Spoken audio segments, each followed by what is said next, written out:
Girlfriend and I, 26 male and female, got into a huge fight over a keyboard, thinking about ending things based on her behavior.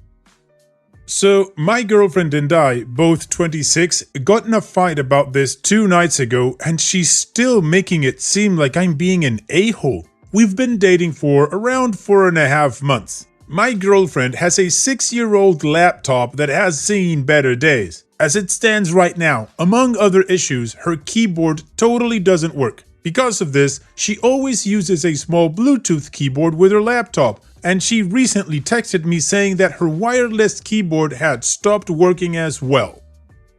We had already planned for me to stay the night at her place after I got off work, so I offered to stop by my place on the way to grab her a keyboard as I have a few extras. When I got to her place, she was eagerly awaiting the keyboard, which made sense as she wasn't able to use her computer for most of the day. But when I handed her the keyboard, she started getting really quiet and pouty. A bit later, when I asked her what was wrong, she said she thought I'd be bringing her something nicer, like the keyboard I have at my desk.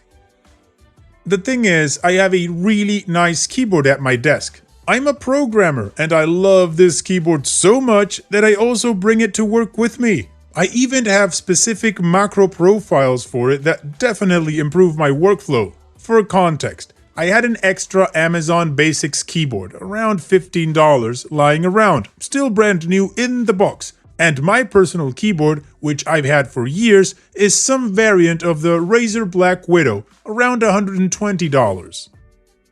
Anyway, she was apparently expecting me to be selfless and let her use my nice keyboard while I used the Amazon keyboard. She was upset that I didn't value her enough to lend her my nice possessions and left her with the cheap $10 keyboard, her words. She said if the situation was reversed, she'd lend me the nice keyboard. I explained to her that I have my keyboard specifically set for work, and because I'm so used to it, it would hinder my ability to do my work if I didn't have it. We continued to argue about it, and things really came to a head when she boldly claimed that if I wasn't willing to lend her my nice keyboard, then I should have bought her a nice new keyboard if I really cared about her. This is when I got really mad. I told her she was acting like an entitled, spoiled child and that she should have been grateful that I went out of my way in the first place to grab her the Amazon keyboard. She started crying and asked me to go home. I left, but I still gave her the Amazon keyboard to use. I was far more upset at the principle of the situation than the keyboard itself. So now she's calling me an a-hole for both not giving her my keyboard and because I called her spoiled. We're going to meet up tomorrow to talk about this in person because I refused to continue this silly argument over text. I'm thinking about ending things with her as I feel like this is her showing me her true colors. Well, OP, to be honest, I only see one color, red, as in the huge red flag she's waving right in front of your face. You're absolutely right. She's acting ridiculously entitled. You've only been dating for 4.5 months. You're not even married. Maybe if you were married, you'd buy her a really nice keyboard. But this is a really short relationship, and she's mad at you that you should have bought her a nice keyboard if you really cared about her. This is exactly the same principle as that idiot who wanted the girlfriend to laser shave her parts or her body because he didn't like it. She's putting a price tag on the relationship. You either buy her new things or you don't value her or you don't care about her. That's not how love works. This is not love. This is a 4.5-month-old relationship. Then you can just pull the ripcord and get out of there right now. She's being incredibly manipulative, so yeah, just save yourself the hassle and the pain and go with your gut. It's time to end things, and it's a good thing that you're gonna do it face to face. At least that way, you can just be very, very upfront about it and there will be no mistake. And what do you guys think about this situation? How would you break up with her? Because let's face it, it's the only sane thing to do. Let me know in the comment section, and now let's move on to the community comments to see what they said. Comfy Mistake says, you are honestly 100% right. She is acting like a spoiled child. Beggars don't get to be choosers. She wants your nice keyboard? She can buy one for herself. Better yet, she can buck up and save up for a new laptop. I don't blame you at all for feeling angry. I think you should attempt to talk through it before you decide to break up with her, but it is definitely a red flag that she's acting this way. Phoenix Agency X says, is this a one-off or a regular occurrence? Only asking because sometimes people make a big deal out of something small when something else is on their mind or bothering them. It might not be the case at all, but just a possibility. I think it depends how invested you are in the relationship. I'd be more inclined to end it if I was in such a short relationship as you are. If my boyfriend of 2 years acted this way, I'd probably be more willing to sort it out. Guess it depends on what she's like other than this incident. TT Gam says, was she acting spoiled? Oh yeah. Was she in the wrong? Obviously. Is it worth ending things over? Probably not. I guess it all depends on how she acts when you meet up and talk about it. Has she realized she was being stupid? That it was clearly a thing in the moment and it was dumb to go off like that, but maybe not worth letting the relationship go to waste. If she at least acknowledged the difference in your viewpoints in this and understands why you didn't let her have it and can be fine with just dropping it, maybe it might still be fine. If she is, however, adamant in that you're in the wrong here and can't at least see it from both perspectives, then yeah, it's definitely time to leave because this will be far from the last time things like this happen. And InfoGirlie says, I think you got it right when you said she was a spoiled brat. She should have been grateful that you came over with a keyboard, any kind of keyboard. Maybe she should take her own advice and be a little selfless. I would pose a question to you. If you two were fighting over a keyboard, what will happen when an issue that is a bit more serious comes up? Good luck with your talk. I have a feeling you're going to need it. Additional information from OP's comments. I have some serious thinking to do about this relationship. It's been 4.5 months because I feel like this is her showing me her true colors. Also, I didn't include it in my post, but she works in HR and 99% of what she uses her laptop for is emails on Outlook. She definitely got upset when I brought up the case that if my keyboard broke while she was using it, then she would need to replace it because it poked holes in her logic. I also asked her what I would use while she had my keyboard. How long would she have it for? There is no scenario in which I'd ask her to replace something of mine if it broke, nor would I assume she would. OP's edit. She texted me asking to meet up tonight instead of tomorrow, as she is feeling anxious and stressed about the situation. I will give everyone an update later tonight or tomorrow morning. I also wanted to clarify that she's never acted like this before. Although admittedly, we haven't been together for very long. Some of you suggested that maybe I'm not making her feel valued, and this situation is a symptom of that. While I think I both show and tell her that she's valued in different ways, this may be something I bring up with her. It, of course, doesn't forgive her behavior, but may explain some of it. Cheers! Alright, well it seems like the majority of the community was telling OP to take it slow, but I disagree with most of them, except for that last commenter. If this is something that is brought up at 4.5 months, it can only get worse. In my opinion, this is a character trait, so it's something that's inherent to the person. And considering OP shut down the conversation by text, it means that she didn't give up and that she was still thinking was in the right. Anyways, I've already said my piece about this, so we're gonna move on straight to the update to see what happened next and how the story ends. But of course, before that, here's another one of my playlists for you to enjoy after this video. Now let's move on with that update.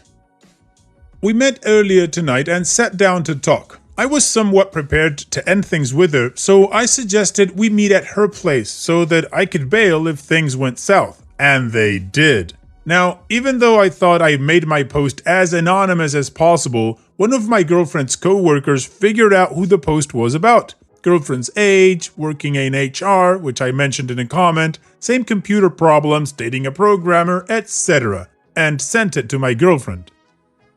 The reason she wanted to meet early was because she was furious that I had made the post airing our dirty laundry. In a sense, I guess she was right because at least one person had figured it out. My girlfriend never used Reddit, so I figured I was safe. There's a strong chance she'll read this one as well, lol. Anyway, she immediately began berating me, telling me that I made her look bad, no, she did that herself, in the post, and that I lied about the details of our argument to get people on my side. I asked her to point out any part of it that wasn't true or where I had lied. Long story short, she couldn't point to a single thing. I definitely raised my voice when I told her that if she looked bad, it was only because of her actions. I told her I only made the post to get some perspective on the matter. The post was 100% accurate and she knew it. After I made that point clear, she began to tear up and asked me if I really was considering leaving her over the keyboard. I asked her if she understood that this wasn't about the keyboard. It was about the way she acted towards me when I was trying to do her a favor. She stayed silent and didn't answer. I asked her what prompted this outburst and if everything was okay with her. I asked if anything had happened with her friends, parents, or at work that was upsetting her and may have led to this. She got really defensive, asking, "Are you calling me crazy? And do you think I'm unstable?" I had no idea where she was going with this. I told her I wasn't calling her crazy, but that she had to understand that I was quite confused about how she was acting and that there had to be a reason for it. We talked in circles for a bit and I tried to pry it out of her. I still don't know what caused all of this because she simply wouldn't tell me. When I realized our conversation was going nowhere, I finally asked her if we were going to have an adult conversation or if this was the hill she was willing to let the relationship die on. She asked, "What do you want from me?" And I said, "I want an apology." Now, I'm getting tired of typing, so I'll wrap this up quickly. She was absolutely unwilling to apologize. She thought that my betrayal of posting about this was far worse than her initial behavior was. We talked for about 5 more minutes before I told her that I didn't even care anymore. I told her this whole thing was exhausting and she wasn't willing to help us get to the bottom of this. That we should just break up. I didn't waste any time making my way to the door. As I was leaving, she asked if I wanted the keyboard back. She didn't ask to be nice. She was definitely trying to get on my nerves. I could tell by her tone of voice. I told her she could keep it as long as she promised never to call or text me again. Since then, I've been getting tons of not so nice messages from her friends, which finally prompted me to delete my Facebook profile. She obviously told her friends some false version of the story, which made it seem like I really did leave her over a keyboard. I couldn't care less, as I'll never be seeing any of them again. We only dated for around 4 months, so in the end, I don't feel terribly heartbroken. Mostly just relieved that it's over, but also confused. I still have no idea why she acted out. So yeah, she wouldn't apologize or tell me what was wrong, and after an exhausting conversation, I decided to end it. And to the people who had some unkind words towards me because I use the Razer keyboard, pound sand dorks, I like what I like. Very short edit. She called earlier today and was very apologetic. My assumption is that she saw this post and read all the comments detailing how I was right for leaving her, among other things, and I told her that she had her chance to apologize. Too late now. Well, OP, in my opinion, this is a happy update. You feel better about the whole situation. Maybe you're a little bit sad, but let's face it, it was just 4 months, so you'll get over this really quickly, and hopefully she learned a lesson here. And if she didn't, well, that's on her, and let's face it, it doesn't really matter anymore. So on that note, here's wishing you the best in the future, OP, and thank you so much for sharing. Now, let's finish this video with a mood booster post. This post is from the subreddit Malicious Compliance, and it's by user Nicromboy. Retiring lawyer spills his beans.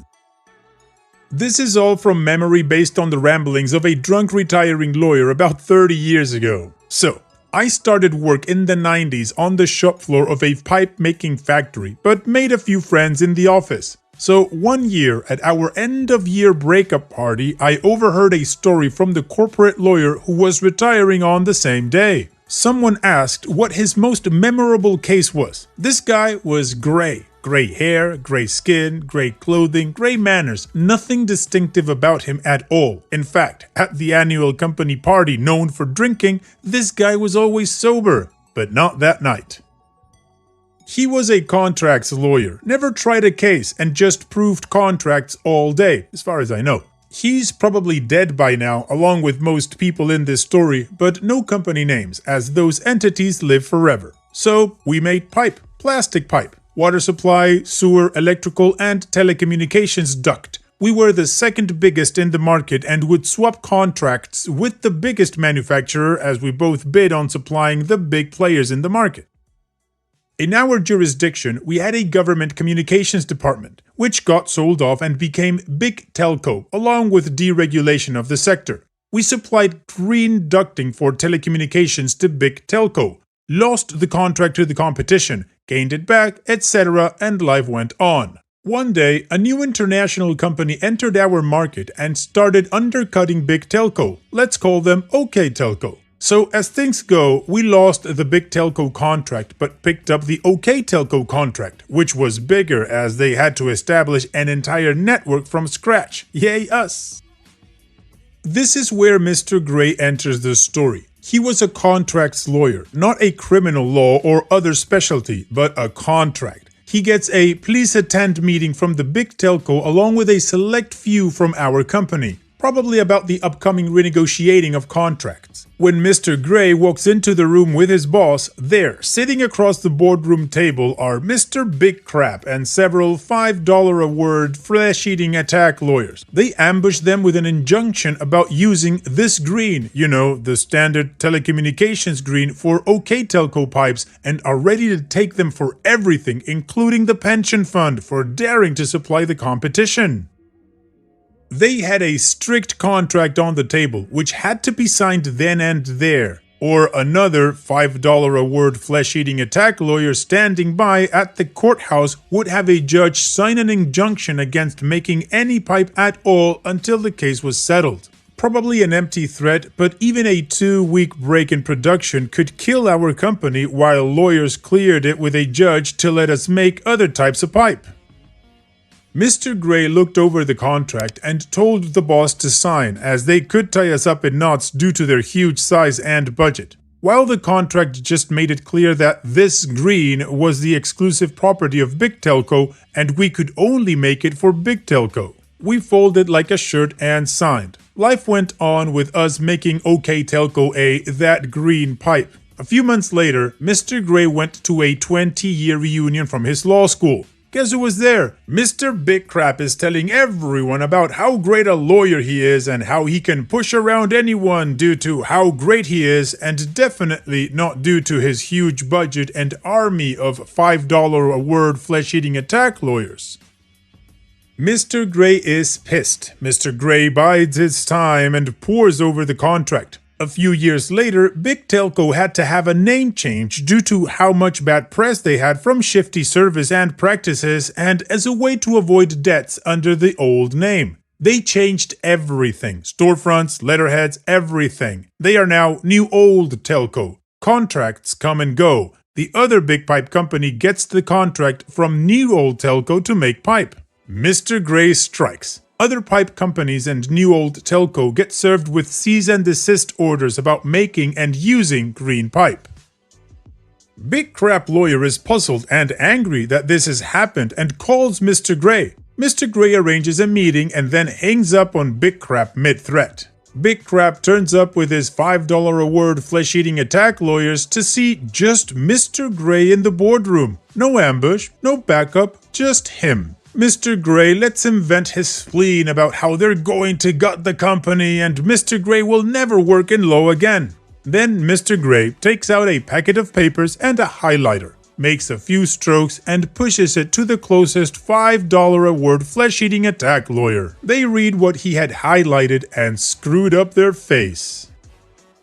This was repeated as the papers were passed to the Big Crap lawyer. I'm no lawyer and this was about 30 years ago, so I can only paraphrase what Mr. Gray said he had highlighted. Only our pipe company, in conjunction with Big Telco, could make and use this green pipe. Exclusively, with no substitutes, parent or child companies, successors, or blah blah blah. Since there were only 2 companies listed on the contract, they were the only 2 sets of people who could decide the fate of this green pipe.